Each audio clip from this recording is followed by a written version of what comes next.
morning. And thank you all for staying with us here. I think it's only right and appropriate and the thing for us to do to close out this wonderful 2 days with an elder panel. And we have some very esteemed elders with us today. We're going to do the same thing that we've been doing all along, which is really hear from you all first, your reflections on this week, these days together, on all the different topics that we've been discussing as a group and individuals throughout this time together, and on the important role of Native American nutrition and pathways to the future, and your reflections, and just kind of where you are now and where you believe we should be going next. And Larry, I'm going to start with you. And I think just as a matter of directing traffic, each of you about 10 or 12 minutes, and then we're going to open up for questions from the audience. Okay.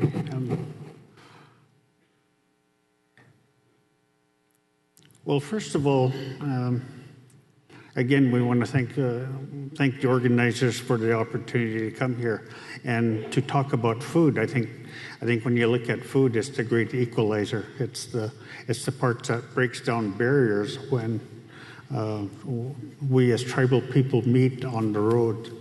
And I remember when I first started traveling, going to conferences, we'd be at the banquet, and the Indians would always. Tribal people will always find themselves in the back trying to stay out of sight, and we'd hear the keynote speaker talk, and then we'd say, well, this is what our elders say. Ours do too. And then pretty soon we're talking, and we're finding commonality with each other. And I think that when we're looking at health, when we're looking at foods, and when we're looking at teachings, we're looking at our cultural ways and the knowledge that our old people have, that we need to find a way to keep that alive. I think eating food and eating healthy food is just one part of this thing that contributes to health. The other part is gathering it. Our people say that we have hunters at home who can kill deer, but sometimes they don't take care of it when they get home.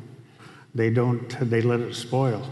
Same way with the clams or the crabs or the fish, that there's a proper way to be able to do that.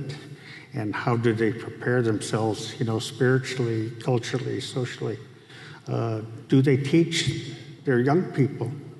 And for us, the indigenous health indicators are an important part about that.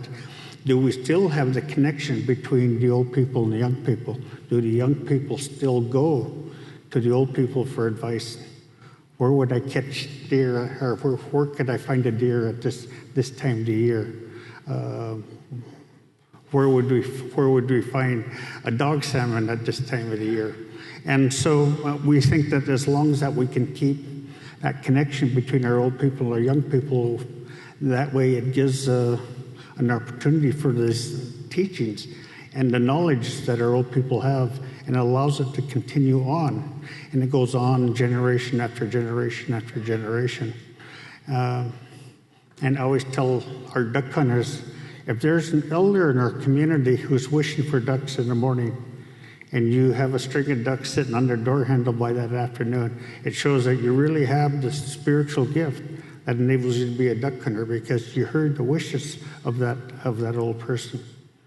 And I think that when we look at food and the process of gathering food, that it should be, in its purest form, a spiritual activity.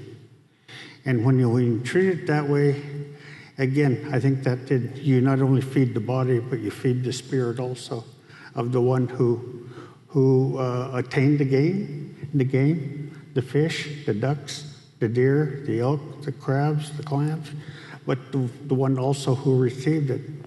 So we say in our community at Swinomish, reciprocity is so important, because as we give things away, it comes back to us later on in the future with a little bit more. So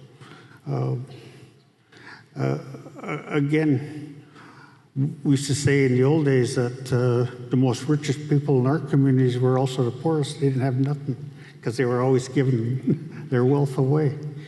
But those wealth was returned back in favors. These people all owed them in one way or another. You look in our community, when your cousin comes up and borrows $20, I'll pay on Friday. You never see it on Friday. But you'll see it sometime down the road when you need the money, and they say, hey, didn't I owe you $20? And so I think that's a big part in our community. And the togetherness of the community is the great equalizers. I can remember one day that me and my friends, we were doing those things that we don't talk about much anymore, and we got in a scrap. And later on, when we didn't talk to each other for about 5 or 6 months. One day I was walking past his house, and he said, oh, Larry, he says, can you come in and have a bite to eat with us? And if I'd have said no, he'd known that I was still angry at him. But when I went in and had lunch with him, we didn't have to say that we're sorry. We didn't have to make an apology to each other. We just knew that whatever happened to us in the past was over and done with. So you look at nutrition, you look at food, and all the different things that it can provide in your community that is togetherness. And we always say that when we catch the first salmon of the year, that we always like to give that to an elder. Why? Because when you give that fish to an elder, every time they see you, every time they think about you, they're going to say a prayer for you so that you have a successful season in catching a fish. And that's how it's reciprocal. It pays itself over and over again by your generosity and with the good thoughts that come by. We always try to say that a lot of our people don't understand how strong our minds can be.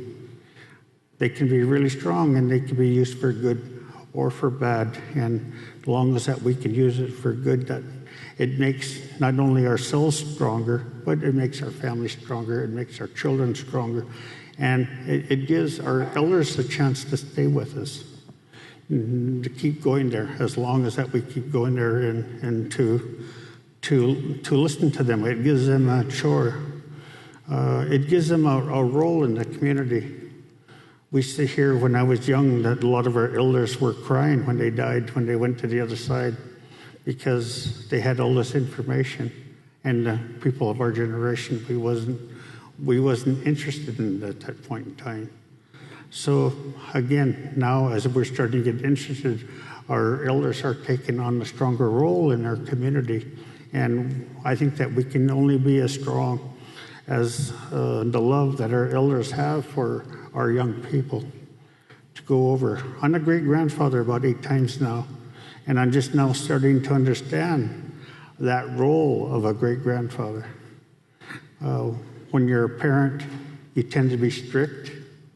You tend to be hard on your kids because you want them to do well. You want them to be able to take care of themselves. And then when you become a grandparent, your love kind of softens.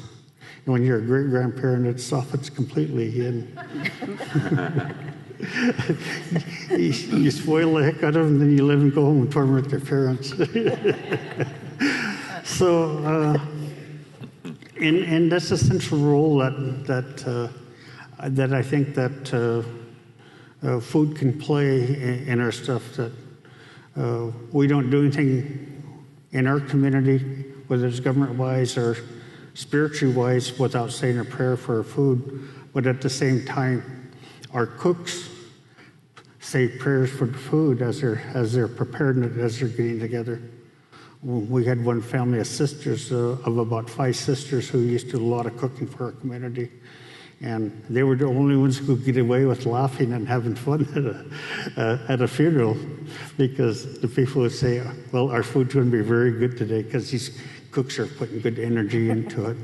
So again, there's the nutritional value, there's the spiritual value, there's the social value, there's the family value, that it all comes into play. It all comes in play, and with any of those parts that are missing, we're going to suffer in one way or another. So thank you. Thank you. briefly.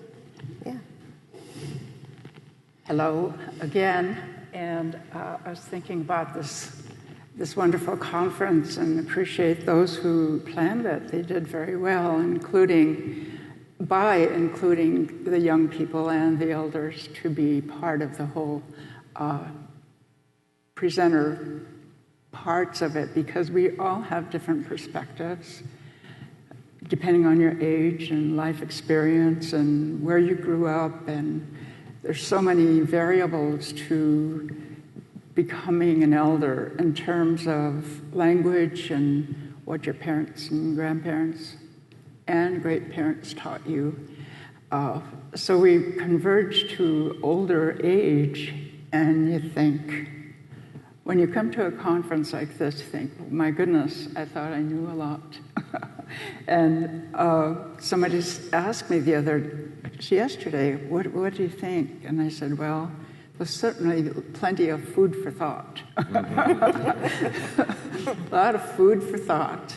And it was, every bit of it. I was sorry I could not attend all the breakout sessions, because each one looked so interesting and something that we could take back home and work with, depending on our own situations at home. My original beginnings was on the res, way out in the Manderson district in Pine Ridge Reservation, and I ate good then. We didn't always have a whole lot, and we didn't learn to overeat. You just ate what you felt you needed, and we just got that somehow through osmosis from our adults, not to overeat. Just take what you can use kind of thought. I don't know how we knew that as little ones, but we did. So none of us were overweight. We're all skinny little kids, and that was okay. We were healthy. We had food from the protein source in our area, and my grandma always had a garden, and then, of course, they taught us how to pick the turnips out there, or the timsila, and then the berries that came in the seasons. So I had that opportunity to absorb what my parents and my aunties, uncles, and Lala and Nuji taught us by modeling. They didn't necessarily lecture. I remember a whole bunch of us, little cousins, would eat our soup in the morning and then get ready to go out and play or swim or go horseback riding, whatever. And I remember jumping on a horse. My horse was named Little Red. And it was a gentle horse, and we just jumped onto them without saddles or bridles, and just hung on to the hair and wrap it around your hands so you didn't fall off. And my grandma always said, if you get lost out there, just let the horse go. They know where to come home to. And so we had a freedom and a safety that was beautiful in those days. So I learned what I am and who I am early on. And it was the teachings of our elders, of course. Once in a while, my grandma or my mom or auntie would say, go ask Lala. Grandpa was awesome looking, and we were just sort of not necessarily afraid of him, but he was always so regal looking, and it seemed like he was always thinking. And so whenever we had to go ask Lala a question, we were prepared to sit down and listen for a very long time. And in those days, you didn't say anything, you just listened, because that's what we were taught. And if we asked him a question, he never gave us an answer. He would tell us a story, and a very long story. So you had to sit and listen and try to figure out, when is he going to answer my question, which he never did. And so we would leave the where he was and think, yeah, we didn't get an answer, but it made you think. We learned how to think critically early on. We learned deductive reasoning early on without even realizing it. He didn't lecture, he just told a story, which were always really interesting, and it would take us in. And I remember one incident where the older boys wanted to go swimming because it was a hot day, and Grandma told us to go ask Lala whatever we were asking. And I remember especially two older of the boys said, don't ask him, he's going to talk too long. and he's not going to give you the answer. But we, of course, went in and asked him and dutifully sat and listened. So my perspective as an individual is that we moved away from the reservation during World War II, not away from the reservation, but we moved away from that isolated community when my father went off to World War II, and my mom and her sister moved with all the children, so we still had that extended family, but went to boarding school for a while. And then when my father came home from World War II, he couldn't find jobs, so we went to other places to try to make it. And in those times, thinking about the nutrition, we always had a certain level of hunger wherever we lived, because it seems like we either knew not to eat too much to share, or just it wasn't available, period. So that was from the urban community, where it was hard to find a job, to go to the store and get your groceries for the family. So it was a struggle for us, but we knew, the beautiful thing to me is that we knew who we were.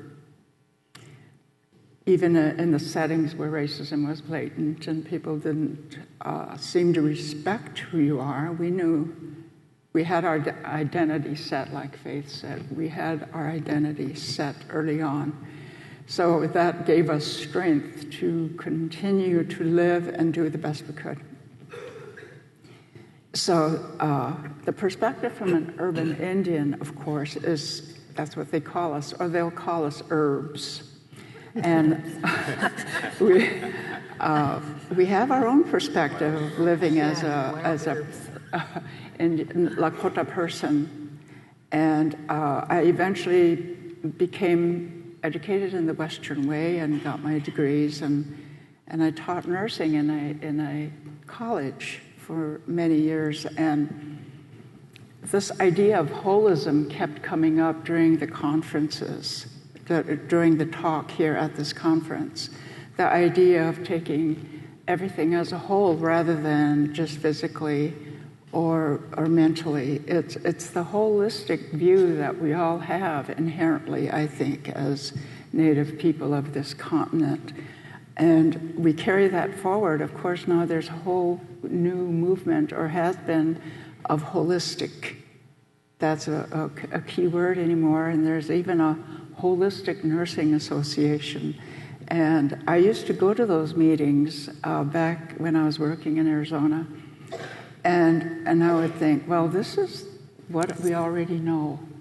And that thought was brought up several times at this conference as well, when people seemed to discover things that were unknown before, but somehow we already knew that.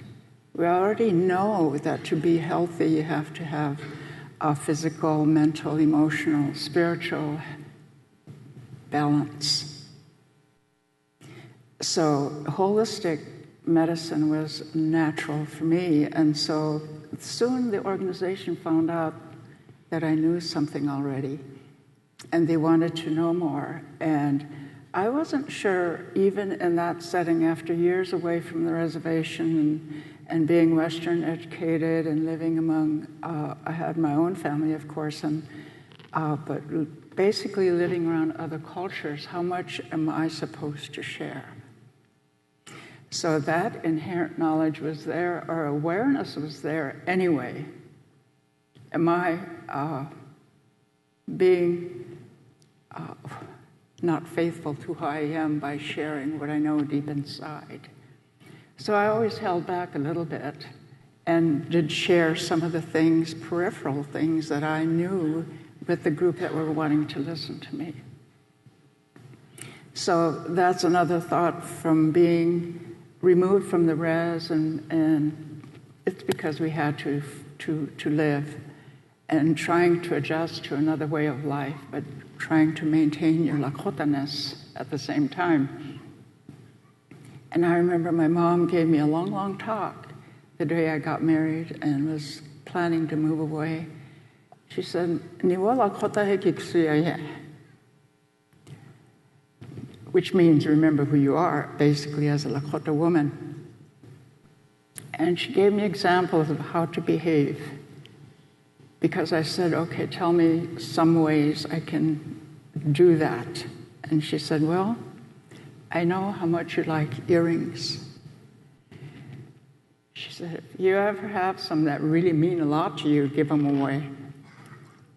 And I thought, oh my goodness. And I have done that, of course, and it's not always easy, especially if it's something that I do like. But that's materialism, isn't it? And it doesn't matter in the end. So from the perspective of an urban Lakota woman who tried real hard to maintain who I am, I went around the world literally in my life with my husband's work. We lived overseas in Thailand for 3 years, and of course I could pass for a Thai, but I'm too big, I'm too tall, and they were petite little ladies, and I used to take my sons to the park there when they were 4 and 6 approximately, and the Thai moms would eventually come up to me and say, what kind of vitamins do you give your boys? And so I had opportunities to teach the Thai people about the Lakota people, and they were so fascinated by the fact that I was an indigenous person of North America, and whenever I took my sons to the park, they all came around me. And there I was again teaching about being Lakota, and again having that dilemma, how much do I share? I did share, obviously, because that's the way we are. We share and we give. But you also need to learn how to receive. So it was always a balancing act for me in terms of being urban and living in different countries. We lived in Mexico as well, and I down in Cuernavaca, which is between Mexico City and Acapulco, and I could pass for Hispanic, the indigenous side of Mexican. And so again, I found myself, because by that time I had learned how to get by using the Spanish language. So it's been an interesting perspective and feeling to be here in this environment and being surrounded by all the beautiful Native people and the non-Native people who are so caring and giving and doing research and hoping to understand things so that we don't destroy the planet, because that's where we're heading. So they're trying to learn from the indigenous people how not to do that. So why not share that? Because after all, we're talking about humanity. I don't know how long I talked, but I don't want to keep going. So I'll pass it on to you, Ernie. Oh, Okay. Hithati, Naka Sage. That's a word that, as Native people, we even change in our language. We have to adapt to whatever's new, like the word for car, coffee, all this stuff, we've had to create words. So Hithati, Naka Sage, comes from 2 words. Hithati means good. Naka Sage means morning. But we never had that word for good morning. We had Wal Nanaket. That means the sun is up. Now, we as Native people know that we should get up every morning and greet that sun. That's when you do your prayers. And the only energy that we burnt for that day, because we didn't have technology, was that sun. From the time that sun came up until the time that sun went down, we used the energy of that sun. My name is Date Bae. That was a name given to me by my great-grandfather, Charlie Whiteman. I'm Hinane. Hinane means the people.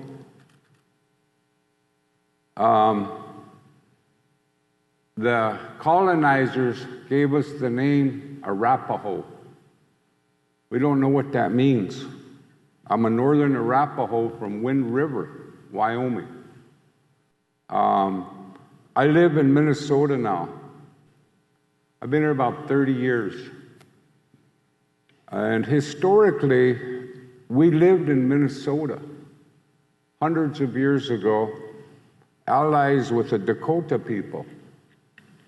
We lived in the headwaters of the Mississippi in the Red River Valley. So to me, it's like making a full circle coming back here. An Ojibwe person asked me one time, "Where are you from?" I said, "Well, my people were nomadic." I said, "We moved all over at one time. We followed the buffalo." I said, "But now I'm here. I was born in Wind River Reservation. I live here in Minnesota now." He said, "You're a long way from home." I said, "No, I just came back." I said, "My people were here before the Ojibways." "Oh," he said, "Yeah, historically we lived here at one time." I said, "But I'm here checking on the land. You guys aren't doing a good job, so I can't leave until you do a good job, take care of this land." You know? But, you know, so I came back for a reason. I came back to graduate school here at the University of Minnesota, and I never left. I raised my children here. I'm a father and I'm a grandfather. And so my children have been raised in this area. And I stay here about 6 months out of the year. And I learn really slow. I'm a slow learner, but I don't forget. And right now I work with young people. I've been retired, but I've never retired. Yeah. I'm a trained artist. I've taught at the college level. I've taught art. But now I'm raising organic food, teaching young people about the culture, teaching them how to raise this food. We have ancient seed. We were gifted all this seed from all over the country, from other tribes. And so I teach these young people the importance of not only eating healthy food, but reconnecting with our foods again, our ancient foods that our people have eaten for thousands of years. And these seeds that we have are very old, they're ancient. That's the only tangible thing that you can hold that our ancestors had. Everything else is gone, it's decayed, but these seeds have sustained our people for thousands of years. So seed keepers are a very important part of our culture. I honor all seed keepers. They're the ones that have sustained our people for thousands of years. These people have saved these seeds. If it weren't for those seed keepers, we wouldn't have those seeds today. Aho. Those are ancient. Those seeds are your elders. You teach the young people about the seeds in a good way. You respect those seeds. You honor those seeds.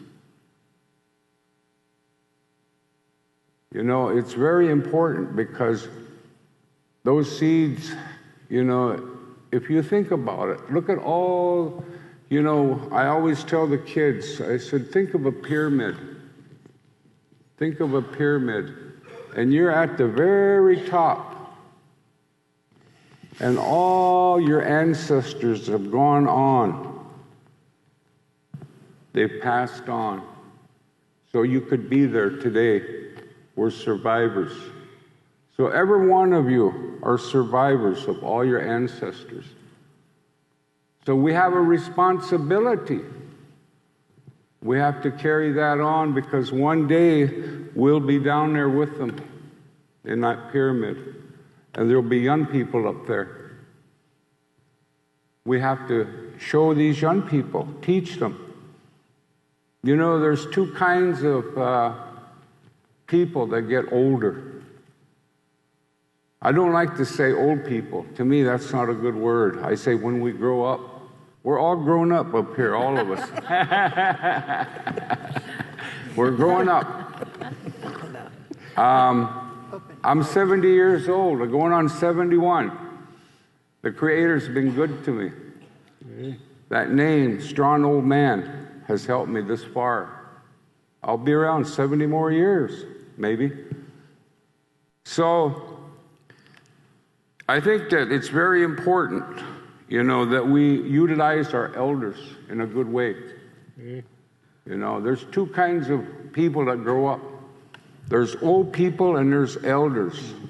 I'm honored to be an elder. Old people are those that sit at home and watch TV or are grouchy. They don't talk to you or they don't say nothing.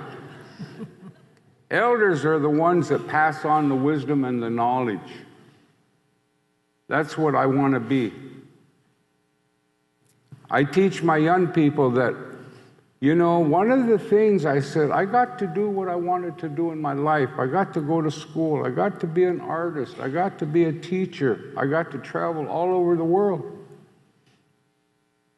I'm also a veteran, Vietnam veteran, so I've seen places, I've done things. But I said, you know, one thing that I really want to be in my life is a good man. To me, that's the most important thing.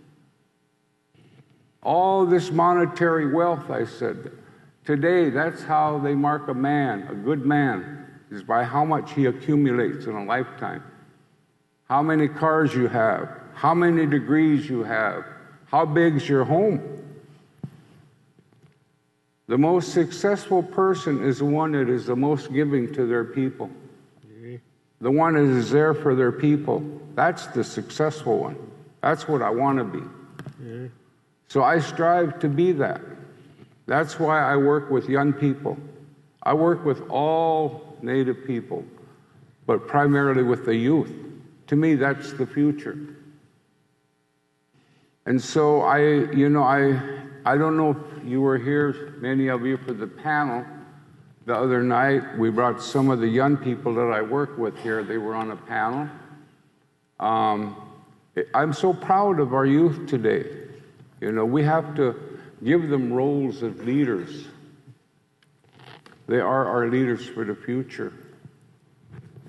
I'm happy to be here. It's an honor to be here. I want to thank the organizers. I want to thank the Shakopee tribe. I want to thank all of you for being here today. You know, we go out and make new relatives. That's what all of you are, your new relatives. We're a family now, everybody here. I liked what Faith had to say today about saying hi. You know, when you hide from those people in Walmart, you know. But if you ever want to find Indians, that's where you go. You don't go to the Gathering of Nations, you go to Walmart. They're all there, you know. But it makes me feel good when other Native people say hi to me. I feel good inside. So I say that to other Native people when I see them. Hi, hey, how you doing, You don't have to know them. It makes them feel good, too. You create that bond, that friendship. Even with grown-up people. One day there was an older woman, and she said she was sitting there, and she was all by herself. And I went and acknowledged her. I said, "It's good to see you." And she looked at me and she said, "It's good to be seen." Aww. I said, that's true. When you get older, in this culture, you become invisible. Nobody talks to you. They emphasize beauty and youth, everything today. Everybody wants to stay looking young forever. But we don't acknowledge our elders. I'm sad sometimes that I didn't utilize a lot of my elders. I had elders and I learned from them, but I think that we each can do more. All of us, even me. I learn all the time from elders. You have to learn. That's why I got nice sized ears. I always listen. I'm like that teepee flap, always waiting and listening. Yeah, so, ho-ho. Thank you. May? Well, you've already listened to me for a long time, and you must have grandmas and grandpas because you're still sitting here. You've been sitting here a long time. And I thank you for that. I was just thinking about what the gentleman here, it's a pleasure to meet you all. I haven't had occasion or privilege of meeting you, so it's good to make relationship with you, and I'll get to know you better, hopefully. I'll make a point of doing that. But we were having a discussion like this one time with my Moshke, my adopted sister, Rosalie Little Thunder. Many of you might know her. She was a warrior who fought to save the last genetically pure strain of the buffalo at Yellowstone. And so she worked hard until the morning that she passed on, the night before she was butchering buffalo. She took it to the spirit world all the way. And we were talking one time about entering elderhood. And so I asked her, I said, they're always asking me what you think an elder is. And so I asked her, I said, what do you think? I gave her that lip point, and I said, what do you think? And she said, and of course she closed her eyes. She thought about it for a while. Like about 10 minutes later, she said, I think you become an elder when you get good to listen to. And that's just what you heard here, is that you get good to listen to, so that's what you can aim to.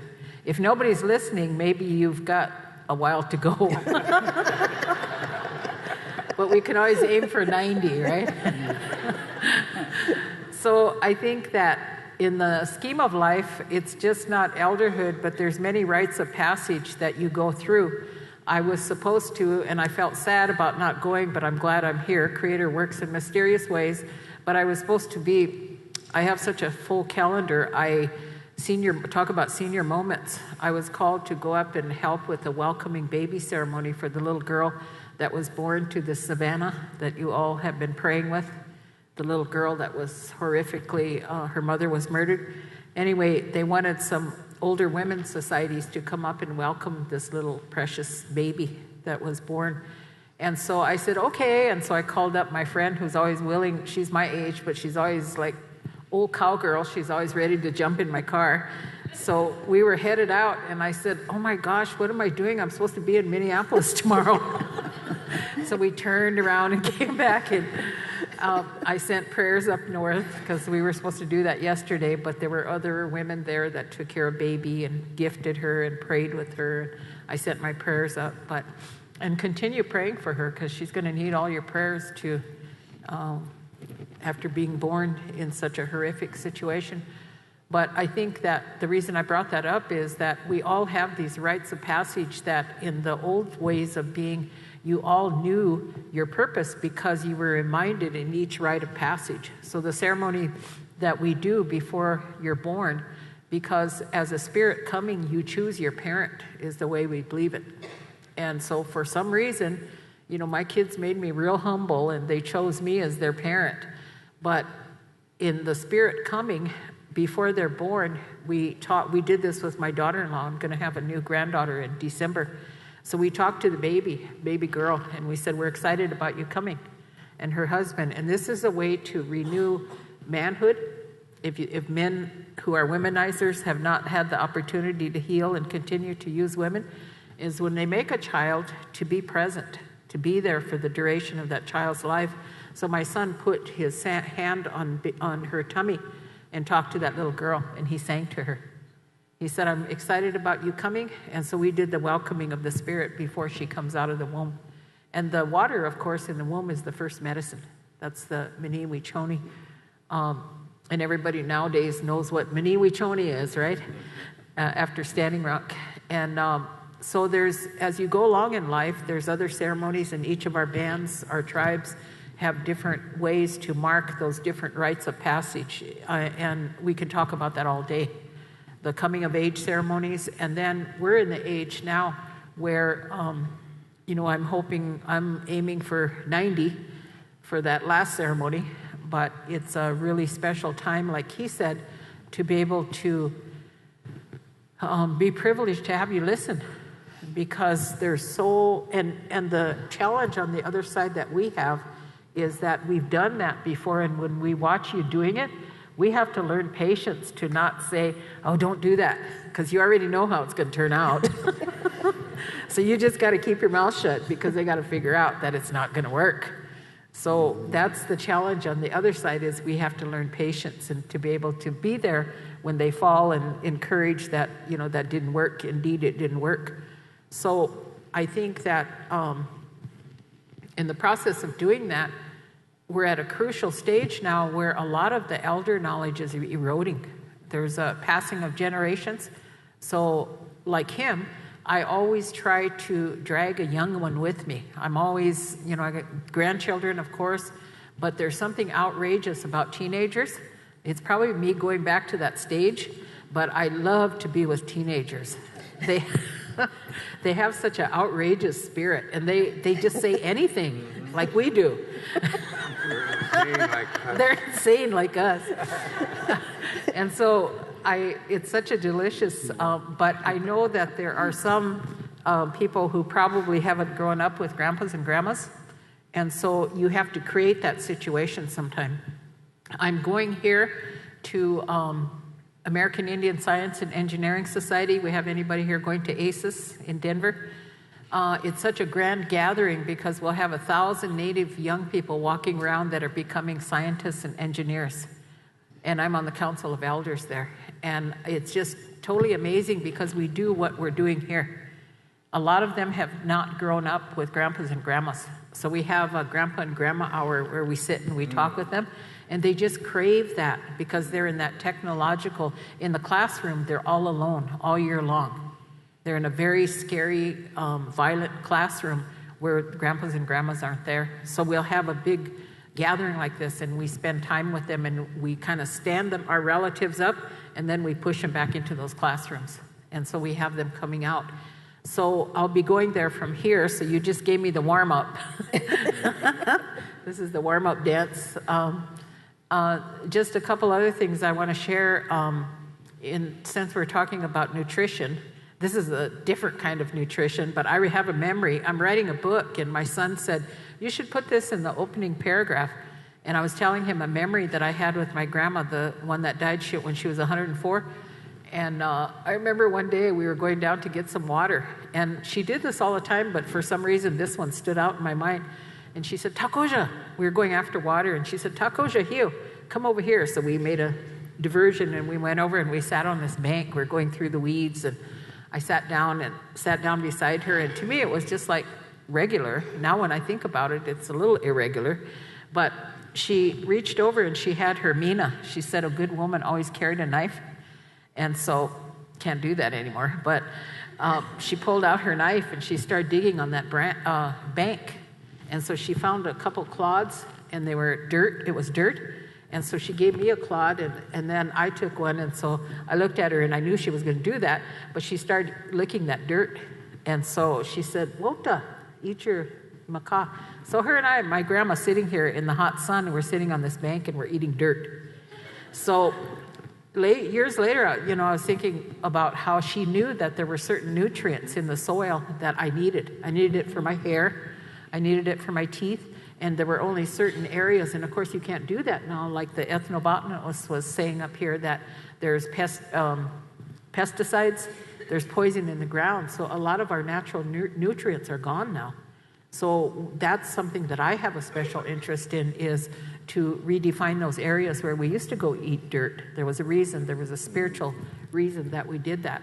So saving those stories, and I'll have to take my grandson, but of course I'm going to test the soil before I take him there. We couldn't test the soil, so who knows what happened to me. But I would like to re-experience that with my grandson, to take him back there. And the other thing that I want to say is, this is a word for the spirit, the language spirit, is that we have to come to embrace that the reason why a lot of the tribal languages are dying is because of historical trauma.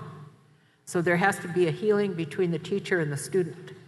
And so what I do is, the best way that I can do it, and my son says that, if every language speaker would just talk their language to everybody they come across, then it would amp up the chances of that language surviving.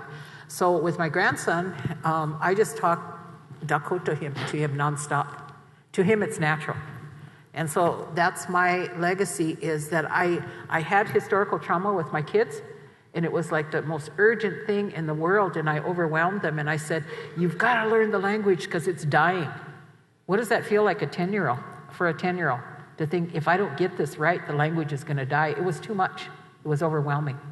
And then there were probably some shame factors there that caused them to get scared. But with Takoja, there's no fear anymore. It's just like Takoja, hiu.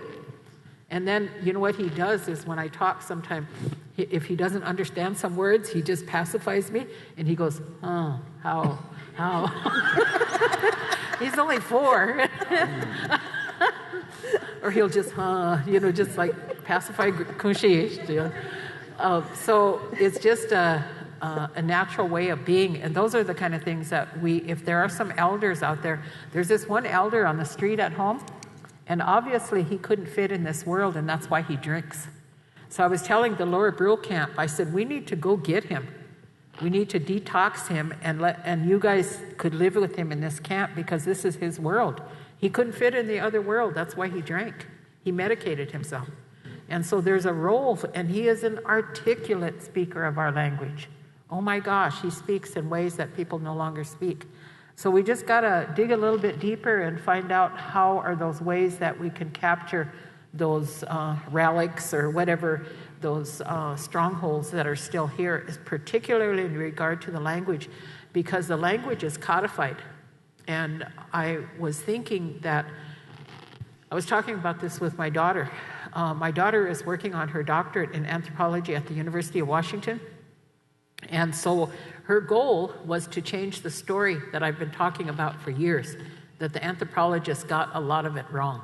It was patriarchal, it was demeaning, it was judgmental, and so she's got an uphill battle, so say a prayer for her.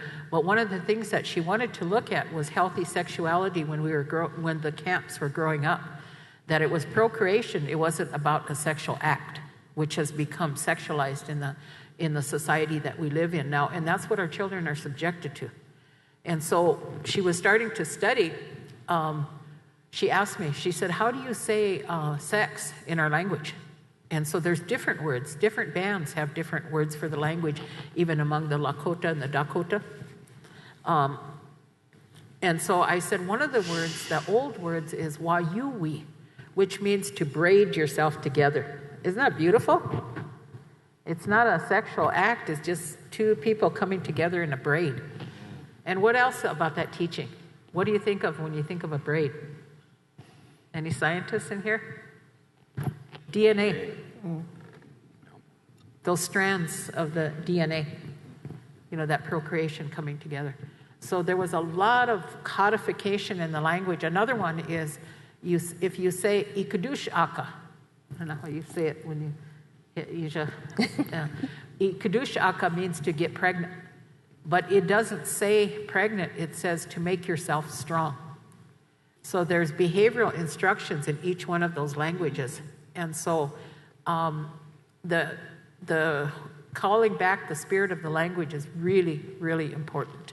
And for the young people that have encountered that shame at home where people laugh at you when you say the wrong way, and they think we have a perfect language and you said it the wrong way, what I say to them is there was broken English, so there could be broken Indian. Is however you pronounce it, if you will learn 1,000 words in your language, that's the first level of fluency you're bringing at home. Yeah. So do that. Thank you. Thank you so much to each of you. This has been the best part of the program.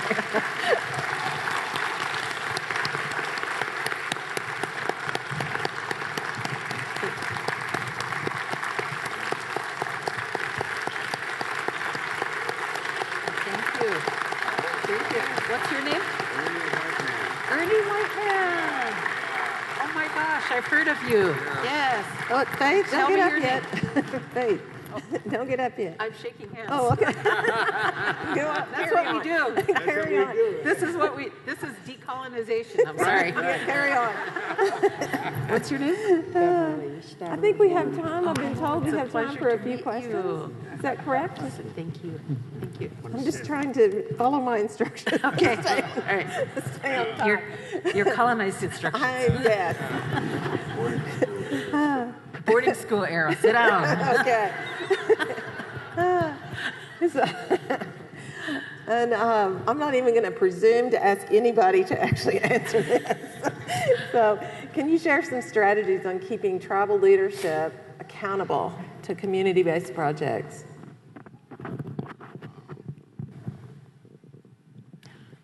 Set up to treatment. Are you just say that out loud?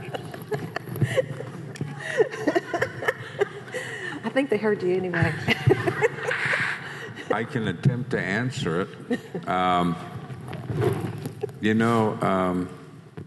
You said something today that was very interesting, about trauma. And, you said a lot of interesting things, but, if you realize that, the colonizers set up a system for us. Tribal government today was not our system. That's not the system that we governed ourselves by for thousands of years. And so today, we function under a tribal system that is not ours. We have a process by an electoral system to govern our people. It's a popularity contest, just like that man that runs this country, And so if you have a system like that, sometimes your tribal the way you govern your tribes will intersect with that, and they'll bump heads. They won't succeed. That government is not meant to succeed. Did you know that? The one they gave us today? No, it's not going to succeed. And so I always say, one time there was a couple that embezzled a lot of money from their tribe. And I said to my brother, it's too bad that these people embezzle all this money. Look at all the money they robbed their people from. He said, well, I don't see it that way. I said, what do you mean? He said, they haven't learned the system yet. They got caught embezzling. He said, the system, they never get caught embezzling. He said, we're still learning the system, and we probably will never learn it well. So I think it's really difficult sometimes for us to keep our tribal leaderships accountable to this system, because a lot of us are seeing it from a native perspective, and like you said earlier, they have to abide by the colonizers' rules in this government. And so sometimes these rules are broken and it affects us. So that's really a hard thing for anybody, anybody to do, is to keep a lot of these things in check. One of the things I believe is that we need to go back to some of our old ways of electing our tribal leaders. A lot of tribes were elected by the people. They didn't run for office. The people appointed their own leaders. A group of women in some tribes would go and select a man. You're going to speak for the people. In some tribes, it was the men. They got a man and they put him up there.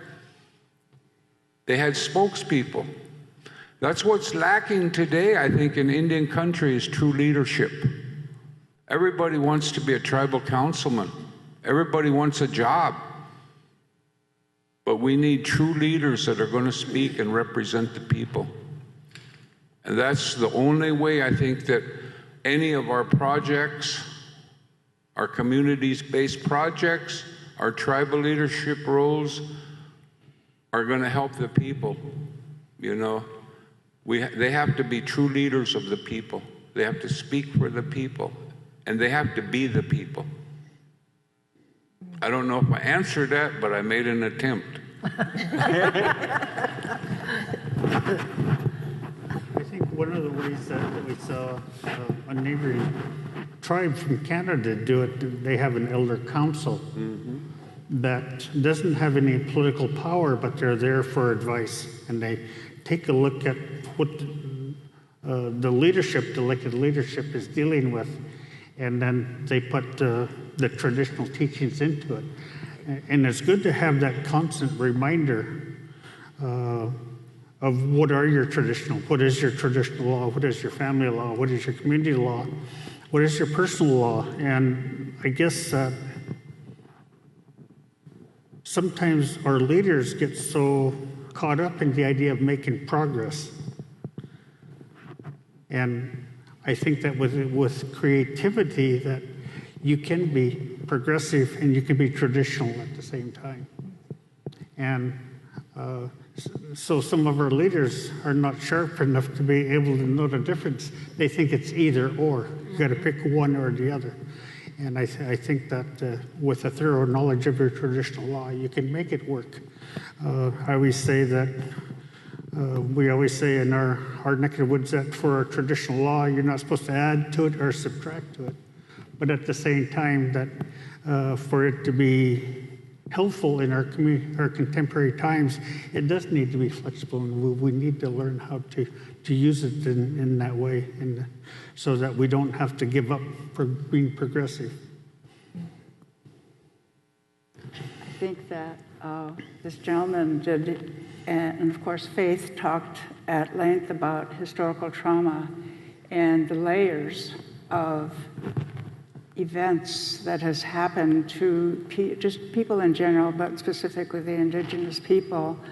The ACE study shows some of that, which is the childhood experiences that we've had that keeps layering on of dysfunctionalism in some level or in some way, whether it's through the government or the families or the Tioshpahes or the individual.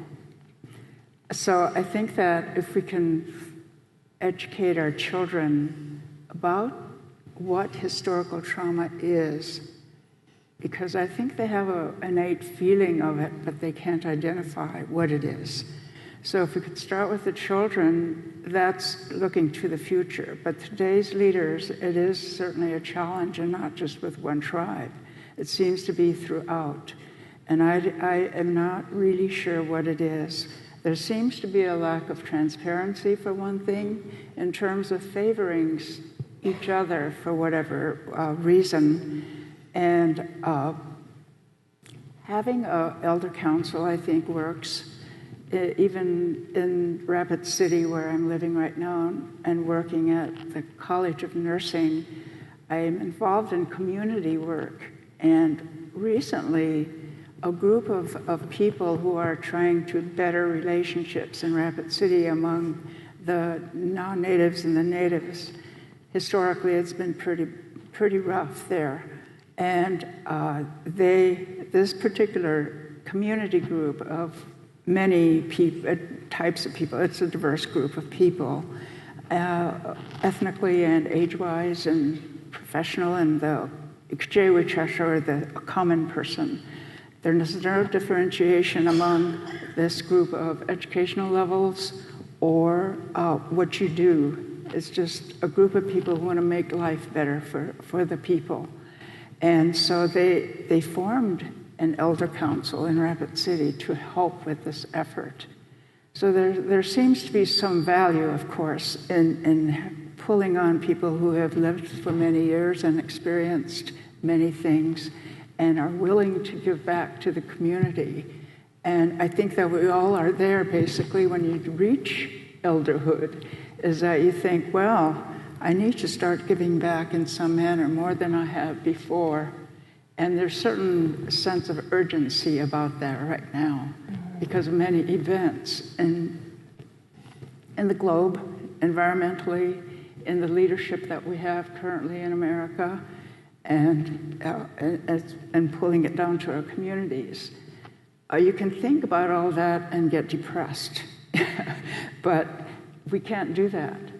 We need to step forward and do what we can individually based on experience and knowledge of the indigenous way, the values that we know, and do what you can as an individual to make a difference, whether it's to call that leader and say, and generally speaking, they'll listen to an elder in our tribal groups and question them. Why did you do this? Why did you make this decision? And who influenced you? Are you doing it for the people at the end? Or are you doing it for money, power, materialism, recognition, whatever it is? Because we need to shed all that and do it for the people. Faith, will you bring us in? I think there's a hidden jewel that we have forgotten to tap into, and when you think about it, and what I'm going to talk about is the Tiwahe, or the family, or the extended family, because when you think about the trauma that we suffered, it's fresh. It's only been 150 years ago. So genetics doesn't change that fast. And so when they gathered up our people at Fort Laramie and they wanted one chief, the agents kept saying, you have to select one person to be in charge of all of you. And our people kept saying, we come by Tiwahes or Tioshbayas or family units. And so we can control those units, and they know how we think. And so that was the basic format that we had in our people. But the agent kept saying, you have to appoint somebody, and reluctantly, Conquering Bear allowed himself to be designated as the chief in the 1851 treaty as the big chief. And they warned him. Some of the people said, don't do that because you're going to die. You've overrode the people. And he was killed at a battle that they had shortly after that. Conquering Bear was killed. And so that it came true. But I think what has happened on the reservation and other areas, because you have reservation, you have treaty, and then you have unceded territory. So what's happened down here in the reservation setting is that families have gotten carried away family. So originally there was a purpose that you were responsible as a matriarch or a patriarch for your family. Like in my family system, it's my big sister's the boss. When she talks, that's what everybody does, or she keeps everybody in line. When we go to General Council, we ask her, we say, how are we going to act on this? And then she tells us how we're going to do it.